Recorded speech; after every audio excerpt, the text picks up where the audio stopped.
Hi Leute, willkommen zu Lang mir baut. Ich bin der Dirk und auf meinem Kanal dreht sich alles um den Labaffenbau und einige andere Sachen, aber das kennt ihr ja schon. Also die mich schon abonniert haben oder halt nicht. Für alle, die neu sind, hat euch das immer mal wieder runter.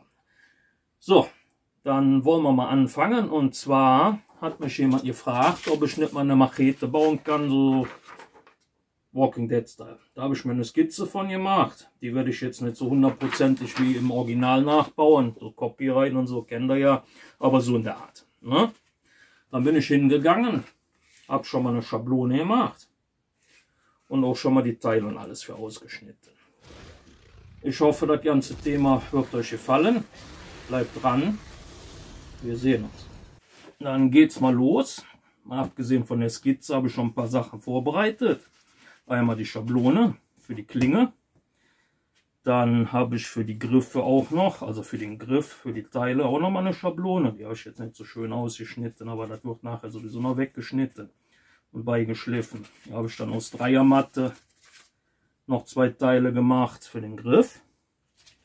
Dann einmal Zehnermatte, wo der Kernstab dann reinkommt. Muss ich gleich mal gucken. Ja. So. Machen wir gleich noch aufzeichnen und dann noch mal zwei Sechsermatten. Dann habe ich noch ein paar Lederstücken vorbereitet, zwei größere für die Spitze, zwei für hinten. Locheisen habe ich auch dabei, weil hier unten, wie ihr schon gesehen habt, da soll ja noch ein Loch, will ich da reinmachen. Jetzt gucken wir mal. Dann habe ich mir noch einen weißen Edding mal wieder mit runtergenommen. Ich hoffe, dass der schreibt. Jetzt gucke ich mal hier. Muss schauen, weil hier oben muss ich ja noch für die Sägezahn, da muss ich noch ein bisschen Platz lassen. Vielleicht mal hier auch nicht ganz so tief, aber auf jeden Fall muss ich jetzt oben auch ein bisschen mehr Platz lassen wie sonst. Weil aber nicht schlimm ist, weil die Machete ja keine so große Schneide hat. Hier ist ja relativ, ich sag jetzt mal kurz. So. So, das sieht doch schon mal gut aus. Dann nehmen wir unser Cuttermesser. Ich hoffe, dass ich das scharf habe. Dann nehmen wir dann die innere Linie. Also richtig scharf ist es nicht. Ups.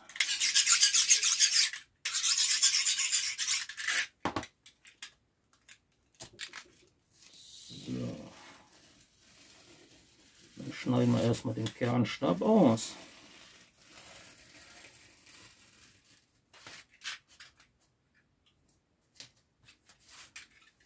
Ein bisschen kürzer oder ein bisschen nach vorne, na gut, das geht aber. Kommt ja noch das Leder mit rein.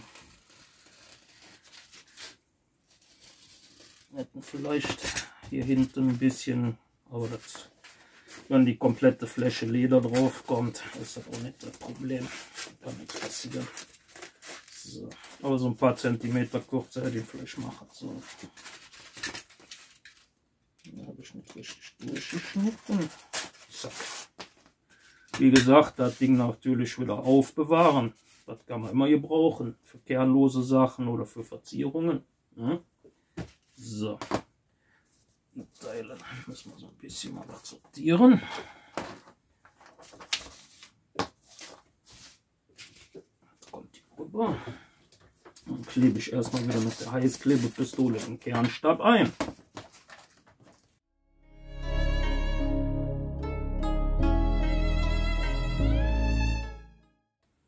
Das Ganze lassen wir jetzt mal ein bisschen abkühlen.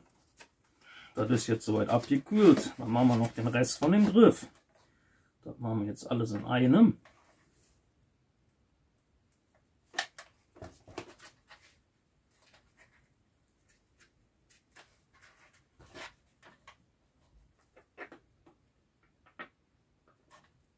So. Die müssen wir mal wieder Stick nachdanken.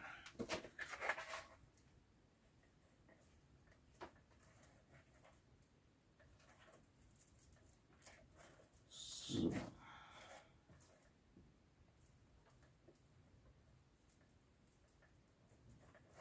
Dann lassen wir das Ganze jetzt erstmal wieder abkühlen und dann fangen wir schon mal hier an zu kleben. Und zwar nehmen wir wieder Patexdose. So, einen alten Pinsel. Na, war mal da. Schneiden wir ein bisschen was runter. So. Sieht schon mal gut aus. Vielleicht mal wieder ein bisschen Cutter nachschärfen. So.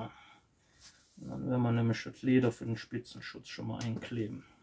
Das habe ich relativ großzügig gehalten, weil ich da ein bisschen die Spitze fast reinkleben möchte. Nicht ganz, aber fast. So ein bisschen Luft lasse ich da.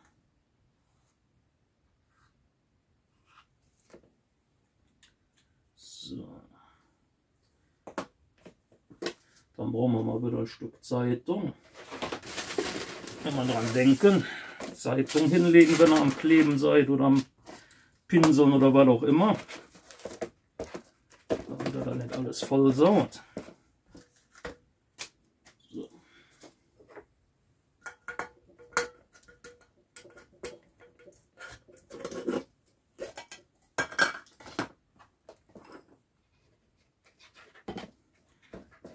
Da tun wir wieder ein bisschen mehr drauf. Wie gesagt, das Leder, das saugt sich ja dann auch noch ein bisschen voll. Da habe ich noch ein bisschen was von abgeschnitten am Pinsel. Das sollte natürlich nicht sein.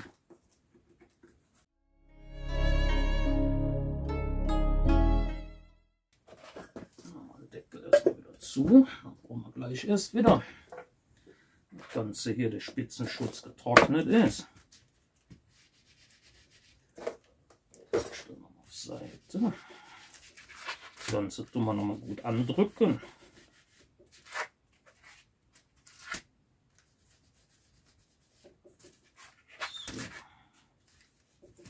So, dann tun wir das auf Seite und lassen das erstmal trocknen. Das Ganze sollte jetzt soweit angetrocknet sein. Hoffe ich auf jeden Fall. Dann werde ich schon mal hier anfangen, ein bisschen was abzuschneiden mit der Schere, was hier übersteht.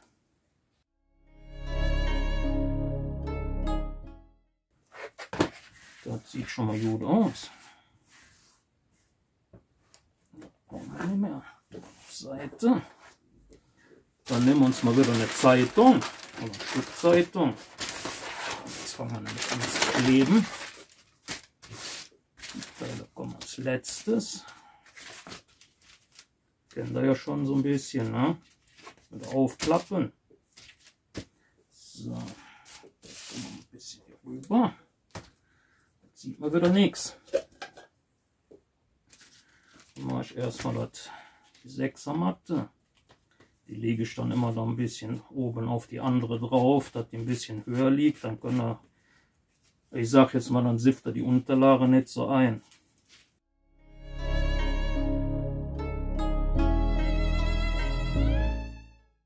Denkt dran, Leute, bei dem Leder wieder ein bisschen großzügiger drauf tun, weil das sich noch ein bisschen voll saugt. Und dann werden wir das Ganze jetzt erstmal noch wieder ein bisschen trocknen lassen. Das Ganze ist jetzt gut angetrocknet.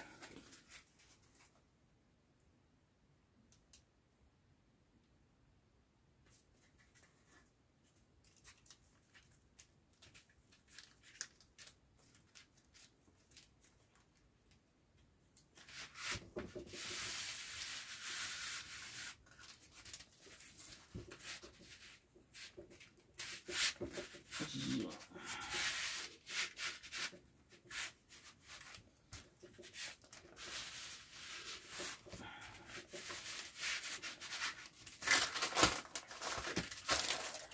machen wir jetzt mit der anderen Seite auch.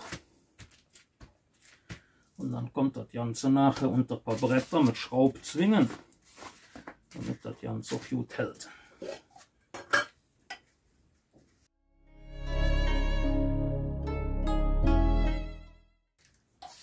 Mir fällt da gerade noch was ein. Vielleicht soll ich schon mal ein kleines Loch machen.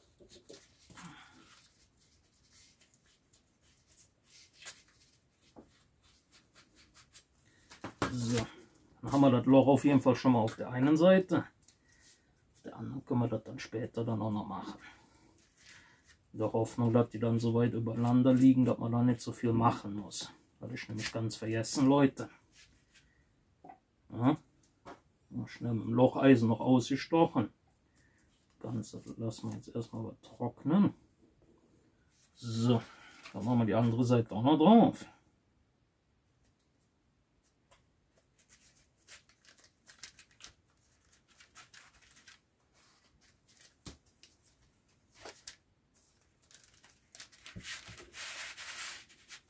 Wie gesagt, das Ding nehme ich jetzt mit ins Bastelzimmer. Da kommt ein Brett drauf und 3 Schraubzwingen, damit das alles nochmal gut zusammengedrückt wird. So. Und dann lassen wir das Ganze erstmal gut durchtrocknen. Dann geht es mal weiter. Ich werde jetzt hier mal noch gucken, werde ich noch das zweite Loch durchkriege.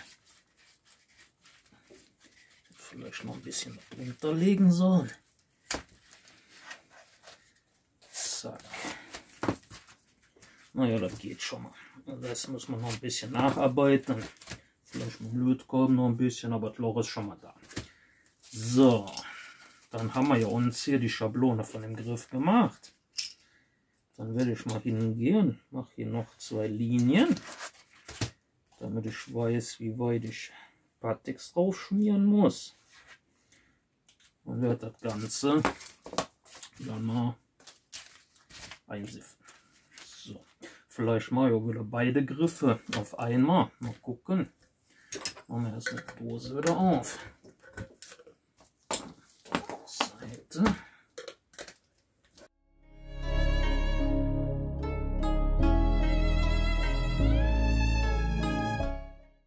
Der Griff, der wird wie bei dem Original irgendwie ziemlich klobig. Dann machen wir hier auch noch so einen dicken Punkt in Schwarz. Wie gesagt, das mache ich dann später. Mal gucken, ob das mit dem Locheisen klappt. Oder ich mache es halt mit dem Lötkolben.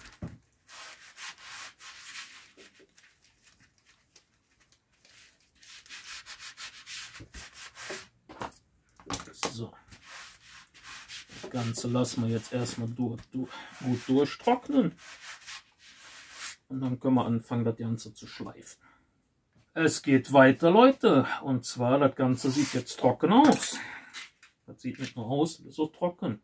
Das habe ich jetzt einen Tag hier im Keller liegen lassen. Ziehen wir erstmal wieder hin und schneiden erstmal wieder so alles, was übersteht, ab. Dann brauchen wir nämlich später nicht so viel zu schleifen.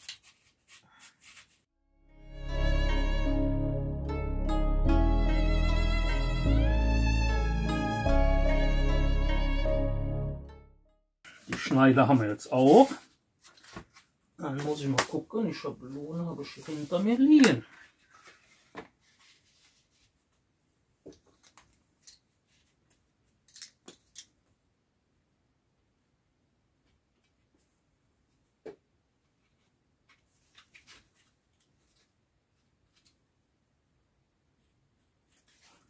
So. Irgendwas, was lang genug ist, wahrscheinlich wieder nicht, aber ist egal. Ich nehme jetzt einfach hier den Stück Kernstab.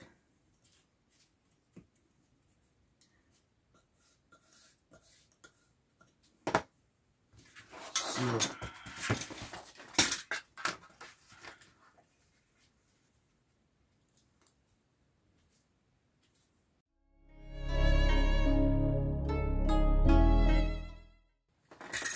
Ich denke mal, das reicht so. Ich habe die jetzt nicht ganz so tief gemacht wie in dem Kernstab.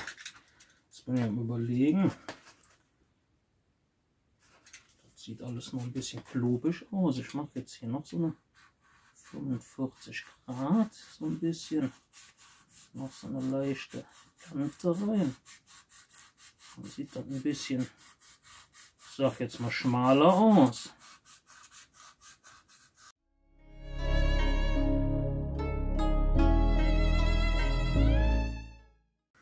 Ja, hier glätten wir das noch mit dem Heißföhn.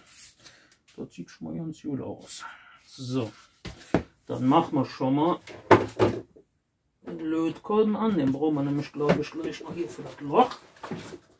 Ausprobieren. So. Machen wir schon mal an das Ding. In der Zwischenzeit können wir nämlich dann den Griff schleifen.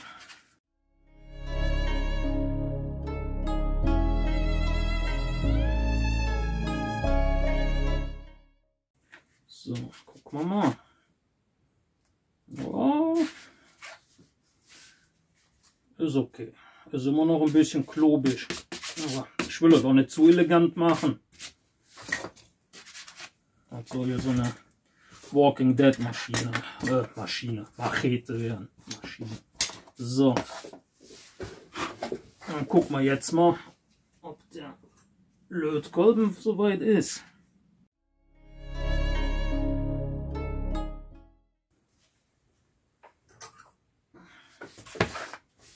Ja Leute, das ist jetzt der Rohling. Da machen wir jetzt den ersten Teil Ende, damit es nicht wieder zu lang wird.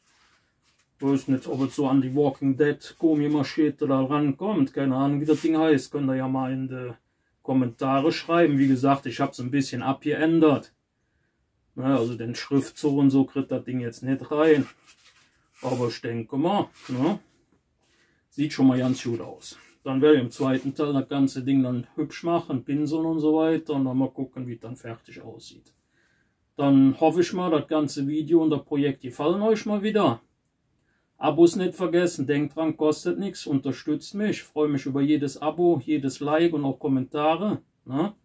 Wenn ihr irgendwelche Vorschläge mal habt, könnt ihr das ja auch mal drunter schreiben unter das Video. Für irgendwelche anderen Sachen. Aber immer dran denken, Leute. Ich habe hier im Keller nicht so viel Platz. Also kommt nicht mit einer 2 Meter Stangenwaffe oder mit einem Turmschild. Das ist immer ziemlich bescheiden, so was hier unten zu bauen. Platzmäßig. So, dann wünsche ich euch noch einen schönen Tag. Dann sehen wir uns bei einem meiner nächsten Videos. Wir sehen uns.